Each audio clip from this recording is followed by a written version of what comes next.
Boa noite. Boa noite. Documentos comprovam que Eduardo Cunha tem contas bancárias na Suíça. Lobista Fernando Baiano afirma ter repassado R$2 milhões para uma nora de Lula. Prédio da TV Gazeta sofre vandalismo durante ato da CUT e do Sem Terra. PMs ficaram só olhando. Alckmin anula sigilo em dados da polícia e restringe futuros segredos de informação no Estado.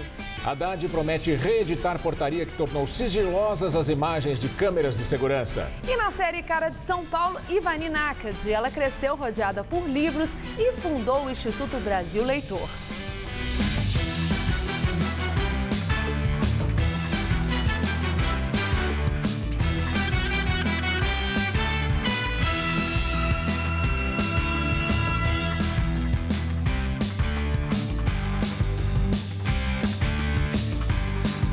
O secretário da Segurança Pública de São Paulo, Alexandre de Moraes, participou de reunião com representantes dos conselhos de segurança.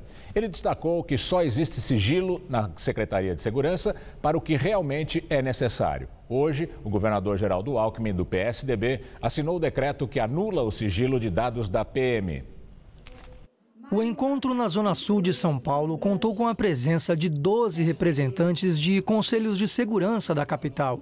O secretário de Segurança Pública, Alexandre de Moraes, ouviu sugestões e críticas, como a falta de efetivo policial nos bairros, de viaturas e de equipamentos nas delegacias. A resposta da secretaria é que o governo já finalizou a licitação de 1.100 novas viaturas e que em novembro 3.000 novos policiais, fruto do último concurso, começarão a trabalhar em todo o estado. Mesmo assim, o secretário reconheceu que o efetivo paulista não é ideal. Todos pedem, todos têm razão, mas nós temos que viver a nossa realidade. O cobertor é curto. O secretário também comentou a decisão do governo do estado de revogar o sigilo sobre algumas informações da polícia. 26 assuntos listados em 87 documentos eram considerados ultrasecretos, como, por exemplo, o controle sobre o efetivo nas ruas e até a agenda do comandante-geral. O secretário confirmou que alguns desses dados serão revistos.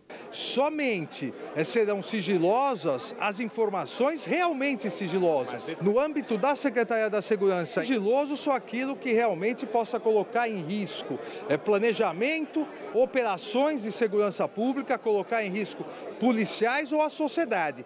O restante é algo absolutamente transparente. O decreto assinado hoje pelo governador Geraldo Alckmin determina que os secretários de Estado e o procurador-geral terão 30 dias para apresentarem novas tabelas de classificação do que pode ser considerado sigiloso. Os novos critérios serão avaliados por uma comissão estadual de acesso à informação, que será criada. Na semana passada, o governo já havia anulado o sigilo de até 25 anos sobre documentos do metrô e da CPTM. Depois do governo do estado, agora vem à tona que a Prefeitura de São Paulo tornou dados sigilosos. Portaria de maio deste ano tornou sigilosas por 5 anos as imagens de câmeras de segurança e as informações da Central de Atendimento da Guarda Civil Metropolitana. A portaria foi assinada pelo secretário municipal de Segurança Urbana, Ítalo Miranda Júnior, e deixou dados sobre a Guarda Civil, que incluem imagens das câmeras de segurança que monitoram as ruas da cidade e também informações da Central de Atendimento 153 como reservados. O prefeito Fernando Haddad afirmou que a portaria foi redigida com falhas e que o sigilo só irá ocorrer quando tiver alguma investigação da polícia em andamento.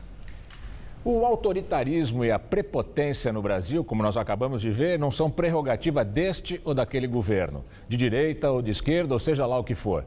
Depois de o tucano decretar sigilo sobre vários assuntos espinhosos e voltar atrás, se descobre que o governo petista da capital fez o mesmo. Os governos, o petista e o tucano, adotaram a tática do se colar, colou. Se a imprensa descobrir, eles fingem que não sabiam de nada e dão uma de João sem braço. Mais ou menos como se fazem as campanhas eleitorais. Com a nova licitação para os transportes, a Prefeitura de São Paulo pode tirar até 1.800 ônibus das ruas. O projeto prevê que o total de coletivos em circulação na cidade deve cair dos atuais 14.812 para 13.016. O número de linhas também vai diminuir de 1.390 para 693.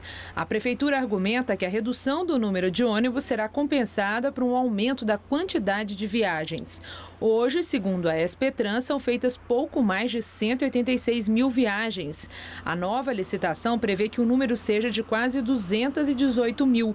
O Sindicato dos Motoristas e Trabalhadores em Transporte Rodoviário Urbano de São Paulo informou que vai buscar ajuda no Ministério Público Estadual para barrar os planos da Prefeitura e que esses quase 1.800 ônibus a menos representam pelo menos 10 mil empregos perdidos.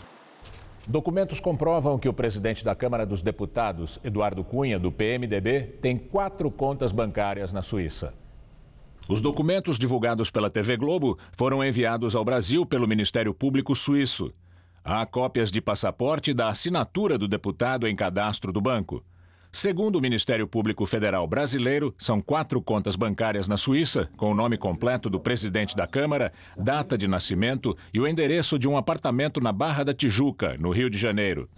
Dessas contas, 2 teriam sido fechadas pelo deputado PMDBista no ano passado, logo depois do começo da Operação Lava Jato. No entanto, as correspondências não eram mandadas para o Brasil, e sim para os Estados Unidos, com a justificativa de que o país do cliente não dispõe de um serviço postal seguro. A Procuradoria-Geral da República solicitou ao Supremo Tribunal Federal um novo bloqueio de 2 contas no Banco Julius Baer, atribuídas ao presidente da Câmara. Uma conta está em nome da mulher de Cunha, Cláudia Cruz. Ela também vai ser investigada no Supremo, juntamente com uma das filhas do deputado. O Ministério Público Federal diz que em 12 anos a evolução patrimonial de Eduardo Cunha foi de 214%. Atualmente, o patrimônio declarado à Justiça Eleitoral é de R$ 1.600.000. Em 2002, era um pouco mais de R$ 525 mil. Para o Ministério Público Federal, há indícios suficientes de que as contas no exterior não foram declaradas e, ao menos em relação a Eduardo Cunha, são produtos de crime. Em março, ao depor na CPI da Petrobras, o deputado negou que tivesse contas na Suíça e que tivesse recebido qualquer propina no escândalo de corrupção na estatal. Não tem qualquer tipo de conta em qualquer lugar que não seja a conta que está declarada no meu imposto de renda. E não recebi qualquer vantagem ilícita ou qualquer vantagem. Ontem, ao autorizar novo inquérito contra Eduardo Cunha, o ministro Teori Zavascki, do Supremo Tribunal Federal, recomendou uma investigação ágil e eficiente. O presidente da Câmara dos Deputados, Eduardo Cunha, divulgou uma nota em que voltou a negar ter recebido vantagem de qualquer natureza. Disse também reiterar o depoimento dado à CPI da Petrobras, no qual negou ter contas no exterior. Ele se diz alvo de perseguição do Procurador-Geral da República, Rodrigo Janot. Para Cunha, Janot tem o objetivo de desestabilizar a gestão dele e atingir sua imagem de homem público. Janot não comentou. Em delação premiada, o lobista Fernando Baiano afirma ter repassado R$ 2 milhões para uma nora do ex-presidente. Segundo Fernando Baiano, o pagamento foi feito a pedido de José Carlos Bunlai, empresário amigo de Lula.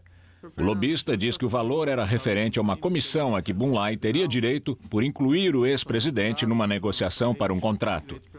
Fernando Baiano era representante da OSX, do empresário Eike Batista, que tinha interesse em entrar na licitação para construir navio-sonda para explorar o pré-sal. Hoje, a empresa está em recuperação judicial. O lobista contou que o próprio Lula teria participado de reuniões com a direção da Sete Brasil, empresa formada pela Petrobras, e sócios privados para cuidar do aluguel de sondas do pré-sal. Eram encontros para que a OSX fosse chamada para o negócio. No entanto, segundo Fernando Baiano, as negociações não foram adiante. Mesmo assim, disse ele, Bunlai cobrou comissão de R$ 3 milhões. Pecuarista e usineiro, Bunlai teria dito a Fernando Baiano que o dinheiro seria destinado a uma nora do ex-presidente da República que tinha uma dívida da parcela de um imóvel. Fernando Baiano afirma que repassou R$ 2 milhões por meio de contratos falsos de aluguel de equipamentos de uma empresa de Bunlai.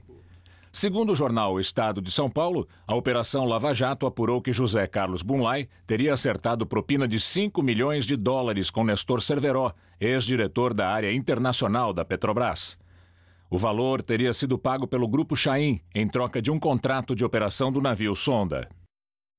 O ex-presidente Lula disse que nunca atuou como intermediário de empresas, nem autorizou José Carlos Bunlai a usar o seu nome em qualquer espécie de lobby. Também negou que qualquer uma das suas 4 noras tenha recebido dinheiro de Fernando Baiano. Em nota, José Carlos Bunlai disse que todas as informações na imprensa ligando seu nome a escândalos da Operação Lava Jato são ilações inverídicas baseadas exclusivamente em depoimentos de delatores. O filho do ex-presidente, Fábio Luiz Lula da Silva, o Lulinha, pediu ao Supremo Tribunal Federal acesso à íntegra da delação premiada de Fernando Baiano. Ele teria dito em depoimento que pagou despesas pessoais de Lulinha, no valor de cerca de 2 milhões de reais. Lulinha nega ter recebido qualquer dinheiro do lobista. E agora, direto de Brasília, Josias de Souza fala sobre a situação do ministro Joaquim Levy no governo. Enquanto o Brasil presta atenção no striptease moral do deputado Eduardo Cunha, o ministro Joaquim Levy vive um drama colateral. Paralisado pela crise política, o Congresso Nacional mantém no freezer os projetos do ajuste fiscal do ministro Levy. Não se vota nem se discute nada. E o ministro da Fazenda, como remédio esquecido na prateleira, começa a perder o prazo de validade. Na reforma ministerial encerrada há 2 semanas, Lula, hoje uma espécie de rei sem trono, conseguiu quase tudo o que queria. Só faltou arrancar de Dilma Rousseff o afastamento de Joaquim Levy. Lula já não suporta o ministro da Fazenda. Ele voltou a espinafrar Joaquim Levy na sua mais recente passagem por Brasília. Ele fez isso ontem à noite, numa reunião com deputados do PT e numa conversa com a própria Dilma. Lula quer mudar de assunto.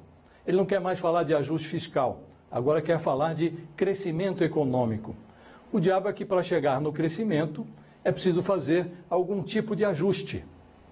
O governo Dilma derrete, e derrete em parte em função da percepção geral de que Dilma destroçou a economia do Brasil.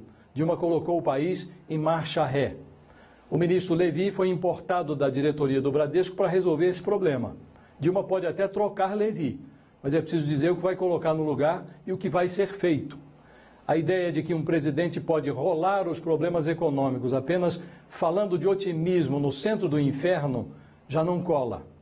Poucos brasileiros conseguem entender a situação político-econômica do Brasil, mas basta entrar no supermercado que ela está lá, na gôndola.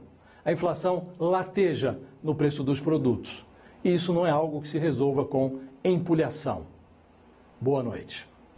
Um grupo de intelectuais e acadêmicos se reuniu no Centro Maria Antônia da USP para um ato contra o pedido de impeachment da presidente Dilma Rousseff. Participaram, entre outros, a historiadora Emília Viotti da Costa, o cientista político Paulo Sérgio Pinheiro, o escritor Fernando Moraes e o jurista Fábio Conder Comparato. Foi divulgada uma carta que afirma que as pedaladas fiscais não são crime de responsabilidade, que, portanto, o que existe hoje é uma busca sôfrega por setores da política de um fato para justificar o afastamento da presidente.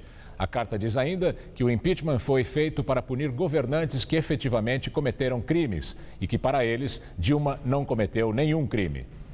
Ex-diretor da Odebrecht deixa a prisão após decisão do STF. Alexandrino Salles de Alencar saiu do complexo penitenciário de Pinhais, na região metropolitana de Curitiba, no final da tarde.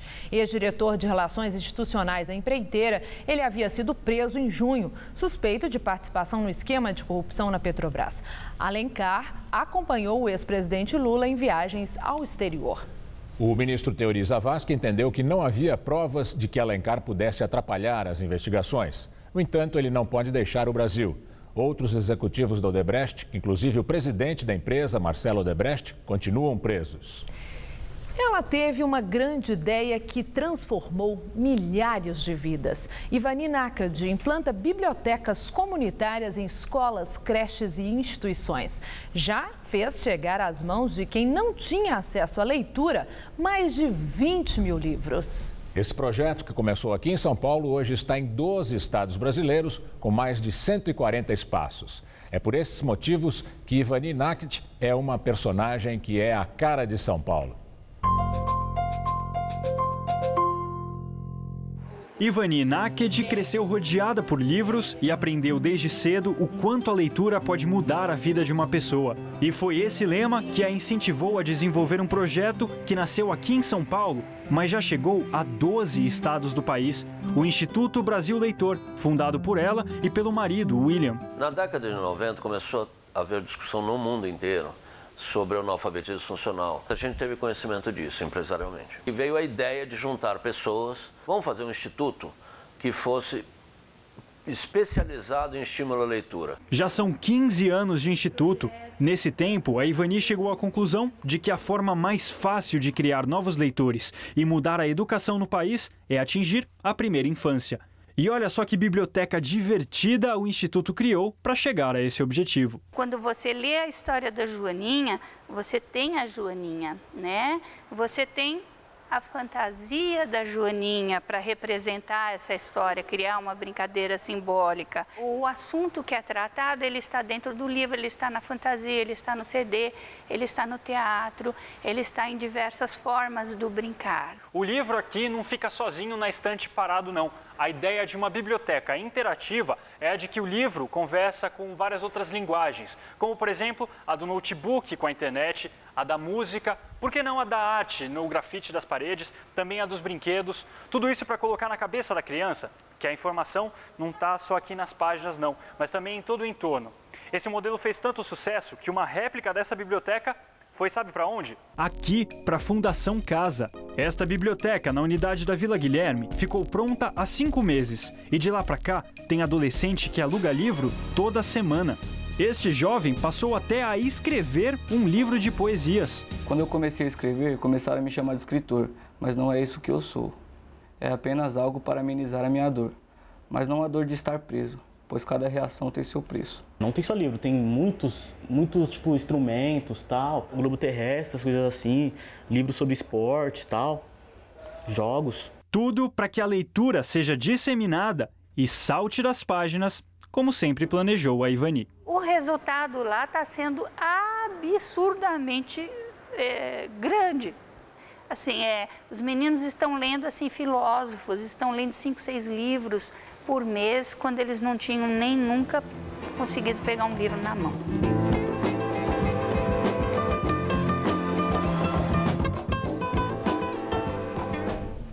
E agora vamos ao comentário de cultura com o César Dioda. Milan Kundera, o escritor checo sempre lembrado para o Prêmio Nobel, autor de A Insustentável Leveza do Ser, escreveu apenas uma peça teatral, Jacques e seu Amo, uma comédia em 3 atos em homenagem a Diderot. Inédita no Brasil, a peça chega ao Centro Cultural Banco do Brasil de São Paulo, com direção do craque Roberto Lage e um elenco de ótimos atores que tem Hugo Pozzolo, Edgar Bustamante e Renata Zanetta, entre outros. Numa jornada a pé, no século XVIII, um cavalheiro e seu criado rememoram aventuras e desventuras amorosas. O texto é do tempo da dominação soviética na antiga Tchecoslováquia e é, propositadamente, politicamente incorreto. Até 13 de dezembro. O auditório Ibirapuera estará especialmente animado nesse fim de semana. Hoje e amanhã, a Orquestra Jazz Sinfônica, comandada por João Maurício Galindo, faz uma homenagem a Jorge Maltner, com ele no palco tocando seus sucessos. E no domingo à tarde, para a plateia externa e com entrada franca, a 2ª edição do evento Trip Música e Transformação faz uma homenagem a Caetano Veloso, com Jardes Macalé, Fafá de Belém e Paulo Ricardo cantando suas canções. A Orquestra Sinfônica do Estado de São Paulo é regida esta semana pelo maestro sueco Ragnar Bolin. O programa de hoje e amanhã na Sala São Paulo tem o Adágio de Albinoni, o Stabat Mater de Pergolesi e o Glória de Poulenc, cantados pelo Coral da USESP, com solos da soprano Marília Vargas e da mezzo Luísa Francesconi. A USESP, por sinal, já anunciou suas atrações para 2016. Com 32 semanas de assinatura, terá 10 programas comandados pela regente titular Marin Alsop. Os outros concertos terão maestros convidados como Giancarlo Guerreiro e Sir Richard Armstrong. Entre os solistas, a pianista venezuelana Gabriela Monteiro, a violoncelista argentina Sol Gabetta e o percussionista escocês Colin Curry. Promete. Boa noite. Comerciantes da Rua 7 de Abril, no centro da capital, reclamam que as obras da prefeitura na região estão atrapalhando o comércio. A rua passa por um projeto piloto de revitalização. O objetivo é transformar a 7 de Abril em calçadão. O projeto piloto da prefeitura vai começar pela Rua 7 de Abril, na região central. Parte dela já foi fechada para a passagem de veículos e os primeiros tapumes foram instalados para dar início às obras. Imagina, vai vir um tapume aqui, fechar. Acabou o comércio.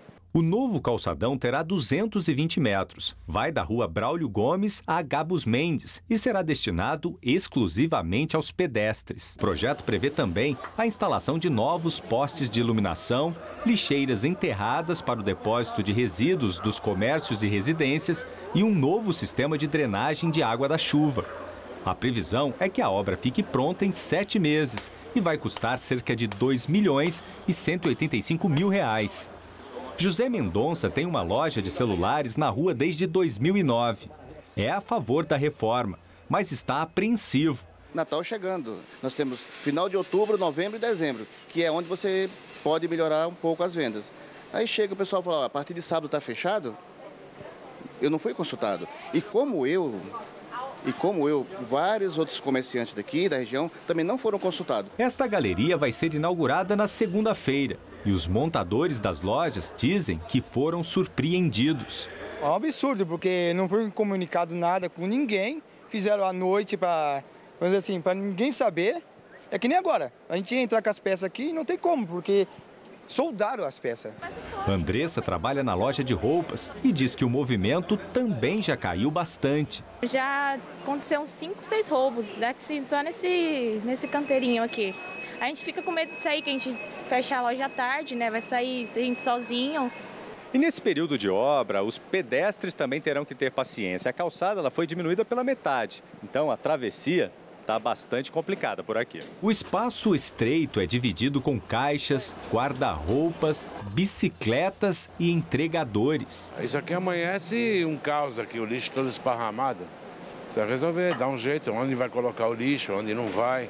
O caminhão do lixo não consegue passar, eles fecharam tudo. Alguns calçadões aqui do centro também serão reformados e as tradicionais pedras portuguesas serão substituídas por um modelo de piso de blocos de concreto. Serão mais de 100 mil metros quadrados das regiões da Sé e República. Mas a prefeitura admite que pode estender o projeto para outros locais da cidade. Agora, em relação ao calçadão aqui, vai ser bom. Agora vai encher de camelô também, né? É isso também, né? O prefeito Fernando Haddad confirmou que a Avenida Paulista vai ser fechada para os carros aos domingos. A avenida vai ficar aberta só para pedestres e ciclistas. Ontem, depois do anúncio da decisão da prefeitura, o Ministério Público informou que vai pedir ao prefeito que reveja a decisão. Segundo o prefeito, a decisão sobre o fechamento da Avenida Paulista aos domingos para carros deve ser técnica e acrescentou que a última palavra é do Poder Municipal. Existe um TAC, Termo de Ajustamento de Conduta de 2007, assinado entre a Prefeitura e o Ministério Público, que prevê o fechamento da via apenas 3 vezes por ano. Mas o prefeito Fernando Haddad afirmou que ele se refere ao uso privado do espaço e não para políticas públicas. Em caso de descumprimento do acordo, o Ministério Público informa que vão ser estudadas as medidas cabíveis. Apesar de mais um dia, olha, muito quente aqui na capital paulista. Pela manhã choveu em alguns pontos da Grande São Paulo, como em Itapecerica da Serra. Esses são sinais da chegada de uma frente fria que, a partir de amanhã, deve diminuir esse calorão. Vamos agora aos detalhes da previsão do tempo para todo o Brasil com Luciana Magalhães. O sábado será quente de tempo firme na maior parte do Brasil. Uma massa de ar quente e seco continua estacionada, influenciando o tempo em praticamente todas as regiões. O calorão associado à umidade do norte do país provoca pancadas de chuva na maior parte da região e também no norte do Mato Grosso. E no sul, a chuva continua, mas com a entrada de uma massa de ar seco polar, ela fica mais fraca e a temperatura diminui. Nas demais áreas, sol e calor, com chuva fraca e rápida para refrescar entre o litoral de Sergipe e da Paraíba. Máximas amanhã de 33 graus em Belém e também em Fortaleza, e a máxima não deve passar dos 22 em Porto Alegre. Em São Paulo, com a chegada da frente fria vinda do sul do Brasil, a nebulosidade aumenta e são esperadas chuvas isoladas nas regiões leste e também oeste. No centro-oeste, a temperatura cai muito pouco, com máxima de 34 graus em Presidente Prudente.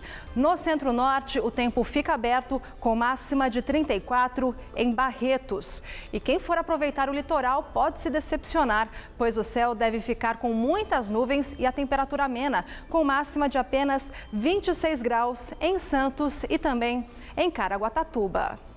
Amanhã aqui na capital, sol entre muitas nuvens, a máxima despenca para os 26 graus. No domingo, céu nublado com garoa isolada à noite, máxima de 24. Mas na segunda-feira o tempo abre de novo à tarde e a máxima sobe para os 30 graus. No fim de semana, à meia-noite de sábado, começa o horário de verão.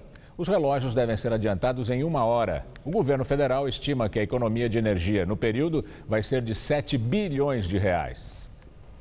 O horário de verão começa nesse domingo e vai até o dia 21 de fevereiro de 2016. O objetivo é reduzir o consumo de energia, aproveitando por mais tempo a luz natural. Esse ano, estados do Sul, Sudeste e Centro-Oeste vão ter o horário alterado. Rio Grande do Sul, Santa Catarina, Paraná, São Paulo, Rio de Janeiro, Espírito Santo, Minas Gerais, Goiás, Mato Grosso do Sul, além do Distrito Federal. Esta vai ser a 40ª edição do horário de verão no Brasil. Ele foi adotado pela primeira vez no país em 1931. Para quem gosta de velocidade, o kart é uma boa opção. A Grande São Paulo tem algumas pistas e muitos pilotos profissionais começaram a carreira nessa categoria. Qualquer semelhança com o circo da Fórmula 1 não é mera coincidência. Estamos no treino livre de uma das etapas do Campeonato Paulista de Kart. Tem até mecânico especializado nesses carrinhos. Aqui, kart é coisa séria e a dedicação mais ainda. Eu corro há 2 anos e é uma rotina bem apertada. Eu tenho segunda e terça de folga e quarta já começo a treinar. Para você chegar na Fórmula 1, você tem que passar pelo kart. É tipo uma escola, um colégio onde você vai aprender para entrar no monoposto, que é a Fórmula 3 ou Fórmula 2000 na Europa. Tá ouvindo essa barulheira? Pois é, meu amigo, é o ronco dos motores, porque essas máquinas já estão se preparando para entrar na pista e voar baixo a 120 km por hora. Rápido e caro. Um kart zerado pode custar até 15 mil reais. Se você investe num chassi ou num motor, alguma coisa assim, você vai ter um produto melhor do que o companheiro, entendeu? E aí que começa a ficar caro. O Aristides topou investir no talento do filho, de 15 anos. Que o kart ensina demais, cara. O cara tá lá, é ele, sabe? Tem que batalhar, não tem papaizinho, não tem um negócio. Então eu acho assim, como escola de vida, já vale a pena. Passar talvez para a Fórmula 3 ou para algum tipo de carro. E chegar onde? A Fórmula 1 é o sonho de todo piloto. Sonho que o heptacampeão Michael Schumacher realizou depois do início no kart. Mesma trajetória teve o ídolo e tricampeão Ayrton Senna. Este outro kartódromo no Tatuapé aposta no entretenimento e já quebrando um recorde. É a maior pista amadora do Brasil com 1.200 metros. Foram 3 meses de pesquisa, depois que a gente teve a ideia, que a gente achou o lugar que a gente queria, o terreno. Aí eu viajei para a Europa para conhecer vários tipos de cartódromo no mundo. Após as instruções, hora de ir para a pista e atingir os tão desejados 70 km por hora, que é a velocidade máxima por aqui. Eu achei bem legal, bem aceleradona, bem a milhão mesmo. Os carros são sensacionais, o motor tá forte pra caramba. Já que é assim, a gente decidiu encarar. Depois de aceleradas, ultrapassadas e algumas boas derrapadas, uma certeza: vou ter que treinar mais. Olha, deu para sofrer um pouquinho, mas acho que deu para entender porque tem tanta gente apaixonada pelo kart. Sensacional.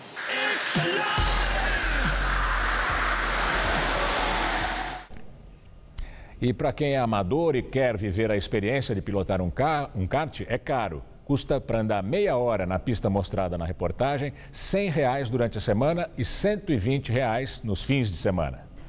O ministro da Justiça, José Eduardo Cardoso, é internado para tratamento no Hospital Sírio-Libanês, aqui em São Paulo. Segundo a assessoria do ministro, ele está fazendo um tratamento complementar de radioterapia. Há 3 meses, Cardoso tirou um câncer da tireoide. Ainda segundo a assessoria do ministro, o tratamento que ele vai fazer no fim de semana é com iodo radiativo e, por isso, ele tem que ficar internado e isolado por 3 dias. O agravamento da crise política brasileira na entrevista do dia com Maria Lídia Flandoli.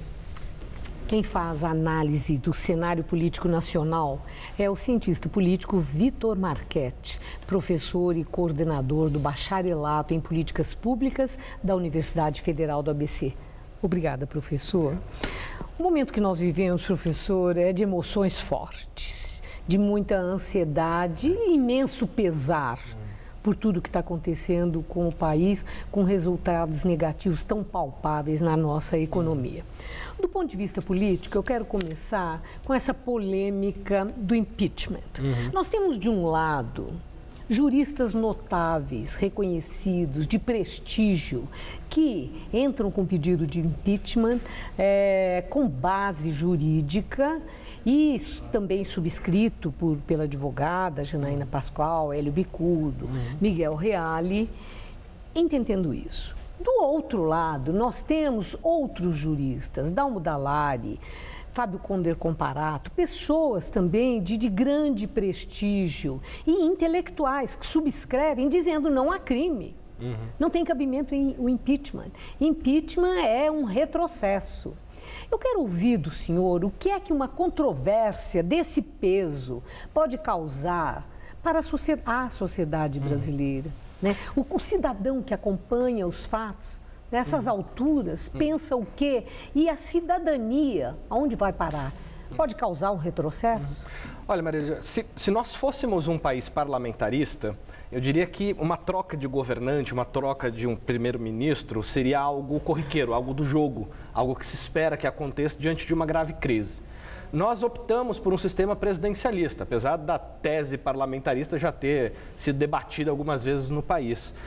Ocorre que em regimes presidencialistas, para que ocorra um impeachment, os traumas institucionais, os custos para um processo de impeachment, e custos, eu estou dizendo assim, custos sociais, custos políticos, custos econômicos, porque as incertezas que são colocadas no ambiente político são enormes, né? E o investidor, aquele que vai tomar decisões de negócio, ele precisa de um ambiente de certeza política no país. O cidadão precisa de certeza para fazer o seu crediário. Enfim, o ambiente de incerteza que é produzido por um processo de impeachment, ele é muito elevado.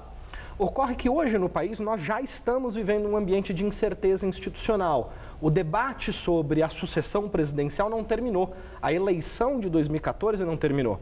Né? E como ela não termina, ela ganha agora, às vezes, do processo de impeachment. O fato de existir 2 grupos, 2 interpretações distintas, que debatem sobre a possibilidade ou não de impeachment e reúnem intelectuais de peso, juristas de peso, de ambos os lados, para mim, é uma forte sensação, é uma prova mais cabal de que não há um ambiente concreto para que se produza o impeachment no país hoje. Porque uma grande questão... Por não haver consenso. Por não haver consenso e por não haver, fundamentalmente, o dia seguinte. Porque para que a gente tenha um impeachment, é preciso que a gente tenha formado no país uma liderança política, ou pelo menos um grupo que lidere o país nesse processo. porque é um processo penoso. Né? Vamos lembrar do que foi o impeachment do Collor. Né? O impeachment do Collor ele foi possível porque se forjou em torno do governo, em torno do Estado, uma coalizão que foi capaz de fazer a transição para um país que não rumou para uma ruptura democrática. Nós estávamos inaugurando um processo de eleições diretas e pudemos fazer o impeachment porque havia o dia seguinte. Né? Havia um grupo político que fosse capaz de conduzir as instituições do país. E ele não tinha o outro lado, né? Ele não tinha nenhum suporte. Não, o enraizamento político, o enraizamento social, quer dizer, o ambiente é completamente diferente. Né? Teses de impeachment ocorreram inúmeras vezes no governo Fernando Henrique, por exemplo, patrocinadas pelo PT. Né? Só que nenhuma delas ganhou robustez. Inclusive, há momentos em que lideranças importantes do PT disseram: parem com o discurso de impeachment e vamos para a disputa eleitoral. Neste momento, nós não temos lideranças políticas que são capazes de conduzir o país para o impeachment. Não temos lideranças que digam qual vai ser o dia seguinte, mas também não temos lideranças políticas que estão conseguindo dizer: parem com esse discurso e vamos fazer a disputa eleitoral. Agora, o cenário político, nós acompanhando lá em Brasília, na Câmara Federal, nós temos visto assim, cenas de ameaça, chantagem e extorsão. Parece uma página policial. É o que nós estamos assistindo. As denúncias todas envolvendo o presidente da Câmara. Nós estamos vendo os acordos, né, que estão acontecendo e que levam a uma perplexidade, né? A defesa do indefensável. É tudo em função desse ou daquele interesse imediato. O que é isso? Nós chegamos ao fundo do poço da desfaçatez. Houve um momento na vida do país de luta pela ética na política. Isso é uma coisa já desaparecida, que se desvaneceu no tempo, não existe mais. O que faz com que esses representantes do povo entendam que podem agir como agem? Eu acho que o micromomento, né? O momento pontual é um momento de fato de desespero, né? Quando você assiste possíveis acordos entre o governo e o Eduardo Cunha para que um se segure e o outro não caia, né? As provas agora contra o Eduardo Cunha são fortíssimas, né? Se existe ou não existe esse acordo é outra questão. Mas o fato é que hoje nós estamos vivendo um cenário em que não há credibilidade de nenhum ator político para dizer: olha, esse acordo não existe, ou vamos tocar a vida, ou vamos tocar o governo e punir os que precisam ser punidos nesse processo. Agora, ainda que o momento seja um momento complicado, também o país nunca promoveu tantas prisões de empresários importantes envolvidos com um processo de corrupção, políticos importantes que ocupam um cenário central. Então, por mais que a gente esteja vivendo um momento que nos pareça muito complicado, eu acho que olhando com mais distância, e talvez historicamente a gente vá olhar para esse momento como um momento em que nós fizemos um movimento importante de controle democrático importante. Nós colocamos na cadeia. Há 10 anos, há 15 anos atrás, pensar um grande empresário ou um político importante na cadeia era impensável. E hoje nós temos essa realidade no país, ainda que estejamos vivendo na angústia do mar de lama do pequeno momento. Mas eu acho que um olhar mais distanciado vai mostrar que a gente avançou bastante do ponto de vista democrático. Não chega a ser um alento, mas está próximo disso. Obrigada, professor. Uma boa noite. Obrigado, Maria Luísa. Gamberini. Manifestantes invadem o prédio da Fundação Casper Líbero, jogam tinta vermelha nas escadarias e picham a sede da TV Gazeta na Avenida Paulista. No meio da tarde, cerca de 400 manifestantes ligados à CUT, ao MST e ao movimento de pequenos agricultores saíram em passeata pela Avenida Paulista. Os dois sentidos da via foram bloqueados em momentos alternados. Quem ficou preso no trânsito reclamou. Atrapalha, né? Por exemplo, eu vou pegar minha filha na escola, estou atrasadíssima, né? Para subir a Brigadeira até aqui eu estou levando quase 25 minutos. A coordenação do movimento disse que avisou as autoridades que iria fechar o trânsito. E também disse que escolheu a Avenida Paulista, mesmo sendo um protesto de camponeses, porque aqui fica localizada a Federação das Indústrias. Manifestantes espalharam penas no asfalto para protestar contra as condições de trabalho nos frigoríficos. Foi quando um grupo invadiu o prédio da Fundação Casper Líbero. jogou tinta vermelha nas escadarias e pichou as laterais do prédio. Houve tumulto com os seguranças e algumas pessoas atiraram objetos contra o edifício. O líder do movimento disse que o prédio da emissora estava no caminho. Então a coordenação do movimento é conivente com isso?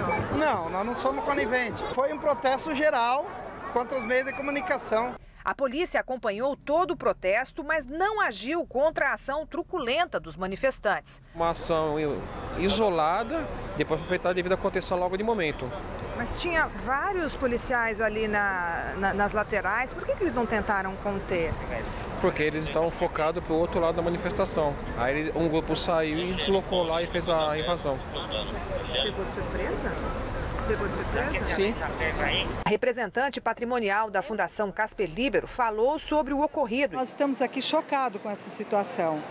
Eles invadiram o prédio, nos pegaram de surpresa, isso é um patrimônio da cidade, picharam todo aqui, a nossa segurança, junto com a segurança da escola, não teve condição de conter estrago muito grande. E o prejuízo para o patrimônio da Fundação é muito grande também. Porque pichar o patrimônio, isso não é digno de uma passeata, de uma reivindicação.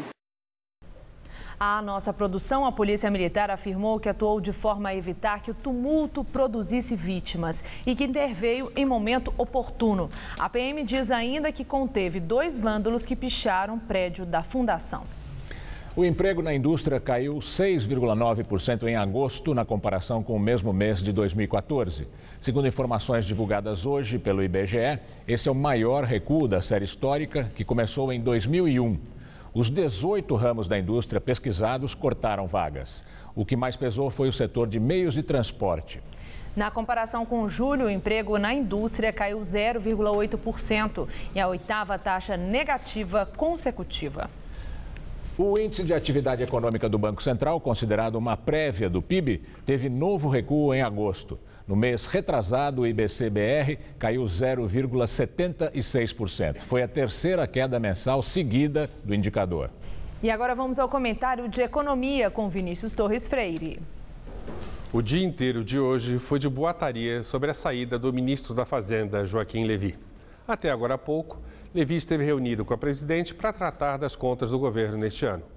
Mas no Congresso, no PT, no PMDB e no mercado, desde amanhã, se especulava que o ministro faria um pedido de demissão. O que está acontecendo? Por que isso importa tanto? O ministro está sendo fritado pelo PT. Existe uma campanha quase aberta, em parte estimulada por Lula, contra o ministro. Para resumir, o PT, mas não apenas o PT, acha que o ministro não sabe falar ou fazer outra coisa a não ser ajuste. Falar de arrumação das contas esburacadas do governo e de outros problemas da economia. Essa arrumação piora, é claro, a situação econômica, que não seria boa de qualquer jeito, dado o grande estrago feito no primeiro governo de Dilma Rousseff. Pior, faz com que a popularidade da presidente continue no chão e ajuda a dar força às campanhas de impeachment da presidente da República. O desempenho do ministro da Fazenda pode ser criticado, mas, por enquanto, ele é o defensor quase solitário da arrumação da casa que o governo Dilma I bagunçou. Sem essa arrumação, que inclui aumento de impostos, a recessão vai continuar se aprofundando. O ministro está, de fato, no limite. O Congresso não aprova medidas do pacote de arrumação da casa, nem propõe alternativa. O PT faz campanha contra ele. Parte do governo quer aceitar um déficit nas contas do governo neste ano e talvez no ano que vem. Levy não concorda.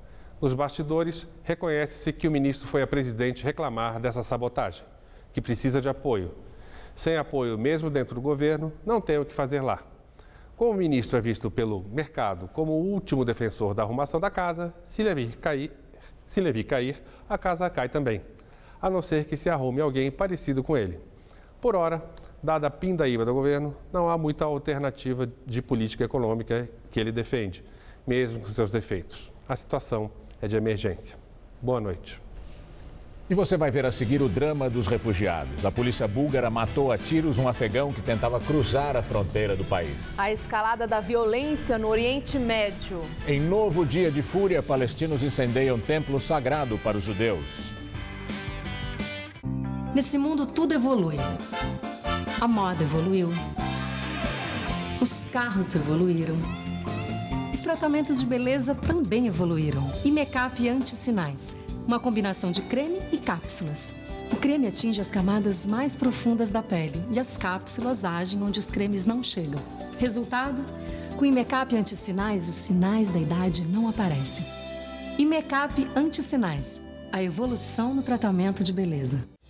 Prepare-se para o melhor feirão de fábrica da Chevrolet de todos os tempos. É o feirão de fábrica no mês Chevrolet. Uma oportunidade única de comprar um carro direto do pátio com o melhor preço de 2015 e ainda taxa zero em 36 vezes. Onix, o carro mais vendido do Brasil, só 35.890. Prisma, só 39.890 com taxa zero em 36 vezes. Chevrolet com o melhor preço do ano. É só neste sábado e domingo na fábrica da GM. Alicate. Chave de fenda. Ah, não. Perdemos? Pessoal, a campanha tá funcionando! Caixa Baú Irving. Mais organização e praticidade na obra. Irving é outro nível. Qual Casper você é? A minha Casper é informação. A minha Casper é organização. A minha Casper é criação. A minha Casper é luz, câmera, ação. A minha Casper é comunicação, é teoria, é prática, é oportunidade de estágio, é a melhor localização. Essa é a minha Casper. E você, qual Casper você é? Nesse mundo tudo evolui. A moda evoluiu. Os carros evoluíram. Os tratamentos de beleza também evoluíram. Imecap Antissinais, uma combinação de creme e cápsulas. O creme atinge as camadas mais profundas da pele e as cápsulas agem onde os cremes não chegam. Resultado? Com Imecap Antissinais, os sinais da idade não aparecem. Imecap Antissinais, a evolução no tratamento de beleza. Vem aí a maior premiação do futebol brasileiro. E o vencedor é? Vem aí, 12º Troféu Mesa Redonda, em dezembro. Troféu Mesa Redonda. Oferecimento Lux Color. Tudo que é muito bom é tão bom quanto pintar com Lux Color. Baltec. Super manta líquida impermeabilizante.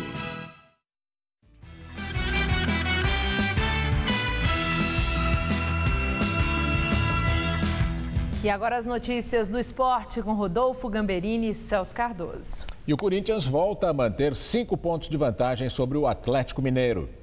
Já o Santos perdeu, mas continua no G4, não é, Celso? Tá vendo? Por esse sorrisinho no final, né? Menos mal. Perdeu, mas continua com a situação inalterada.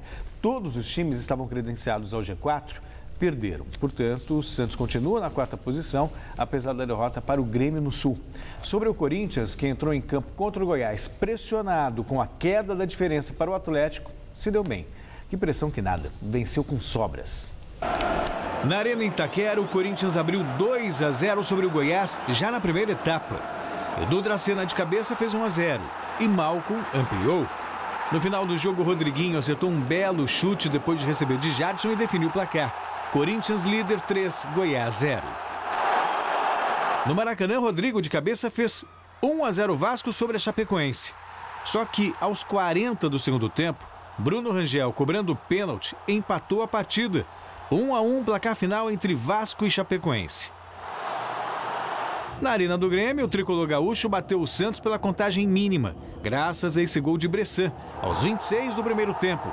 O Grêmio segue em terceiro e o Santos aparece em 4º lugar na tabela. Bom, Celso, tirando o Corinthians e o Grêmio, todo mundo andou para trás. O Atlético também, né? O Atlético venceu o Internacional. O Atlético está firme aí na briga. Palmeiras, São Paulo?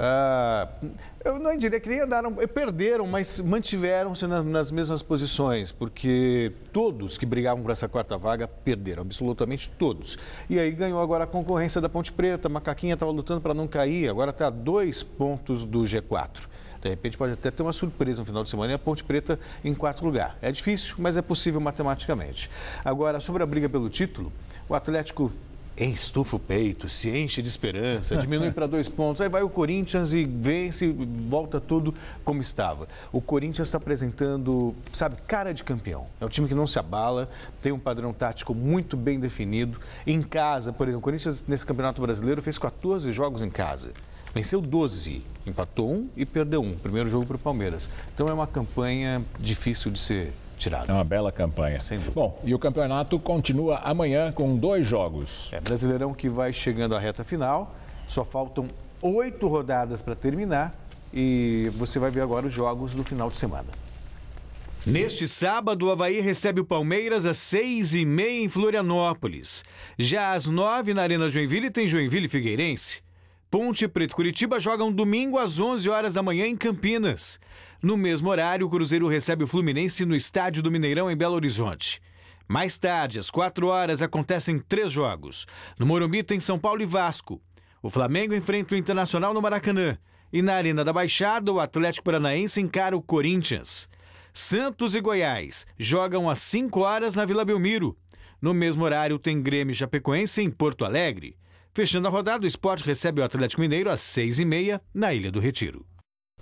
O empresário J. Ávila declarou à Justiça Americana que pagou propina por 20 anos para ter os direitos de transmissão de jogos de futebol. Apenas parte do depoimento de Ávila se tornou público e o empresário revelou que pagou propina desde 1991 para que sua empresa, a Trafic, tivesse os direitos de transmissão da Copa América, da Copa do Brasil, da Copa Ouro e até mesmo por patrocínios da seleção brasileira.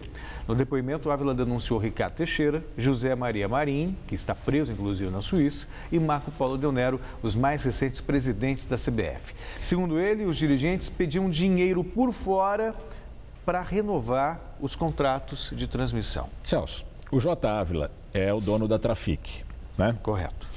A Trafic é uma das empresas envolvidas nesses campeonatos. É a única empresa corrupta? Não, tanto que já foram presos 7 dirigentes. Imagina-se que outras empresas também possam ser envolvidas. É que tudo está sendo guardado com o sigilo da justiça. Então, só mesmo está sendo publicado. Por exemplo, o nome do Marco Polo Del Nero finalmente surgiu. Por isso que não está viajando, né? Está aqui devidamente instalado. Ele não quer mais sair do Brasil? Não, não quer. Tá tão certo. Cedo ele não Aqui vai é mais sair. Gostoso, né? Obrigado, Celso. Boa noite. Bom fim de semana. Para você também. Até segunda. Até segunda. Estela.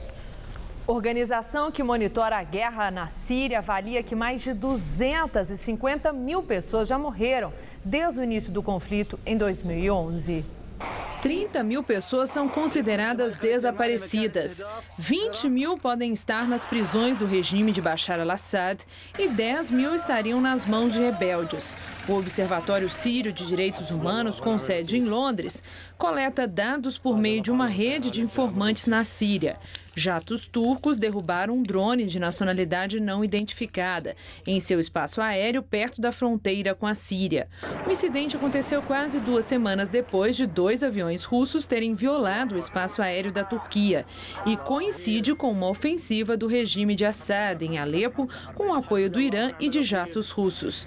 Alepo tinha 2 milhões de habitantes antes da guerra e agora está dividida entre governo e rebeldes. A Hungria anunciou o fechamento da fronteira com a Croácia para conter o fluxo de imigrantes. As passagens vão ser fechadas à meia-noite de hoje. Uma cerca foi construída na fronteira croata, semelhante à erguida na fronteira com a Sérvia. Os imigrantes devem agora desviar o trajeto pela Eslovênia. Ainda é começo do outono, mas os dias já estão frios e as autoridades tentam lidar com o grande fluxo de imigrantes. Até 8 mil pessoas têm cruzado a fronteira croata todos os dias. Quase 400 mil entraram na Hungria este ano, de passagem para a Áustria e a Alemanha. A ONU pediu que a União Europeia se apresse em criar centros de recepção na Grécia para registrar os requerentes de asilo e fazer a distribuição pelo bloco antes da chegada do inverno. E a polícia da Bulgária matou um afegão que tentava entrar ilegalmente no país. A vítima fazia parte de um grupo de 54 imigrantes que tentava cruzar a fronteira da Turquia para a Bulgária. Foi o primeiro relato de disparo de policiais com morte nessa crise dos refugiados.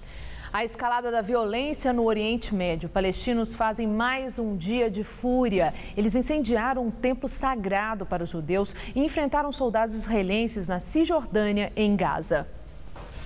Cerca de 100 palestinos lançaram coquetéis Molotov sobre o túmulo do patriarca bíblico José, na cidade de Nablus, na Cisjordânia. O presidente da autoridade palestina, Mahmoud Abbas, condenou o vandalismo, dizendo que foi um ato irresponsável. O grupo radical Hamas empunhou facas para pedir mais um dia de fúria. Em Gaza e na Cisjordânia, os confrontos foram intensos e 3 palestinos morreram. Um deles, disfarçado com colete amarelo de fotógrafo da imprensa, esfaqueou um soldado perto da cidade de Hebron e foi morto em seguida. A nova onda de violência caracterizada pelos esfaqueamentos explodiu há 2 semanas. Os palestinos se revoltaram com os rumores negados por Israel de que seria mudado o status da área da Mesquita Al-Aqsa, em Jerusalém. O governo israelense mantém a ordem de que os judeus podem visitar o local que é para eles o Monte do Templo, mas não podem rezar ali, para evitar confrontos com os muçulmanos. O Jornal da Gazeta termina aqui. Essas foram nossas principais notícias. Documentos comprovam que Eduardo Cunha tem contas bancárias na Suíça. Lobista Fernando Baiano afirma ter repassado R$2 milhões para uma nora de Lula. O prédio da TV Gazeta sofre vandalismo durante ato da CUT do Sem Terra. PMs ficaram só olhando. Alckmin anula sigilo em dados da polícia e restringe futuros segredos de informação no Estado. Haddad promete reeditar portaria que tornou sigilosas as imagens de câmeras de segurança. A edição de hoje pode ser vista no site do Jornal da Gazeta. Mais notícias em nossa edição das 10. Uma excelente noite para você. Nós voltamos amanhã às 7 da noite. Boa noite e até lá.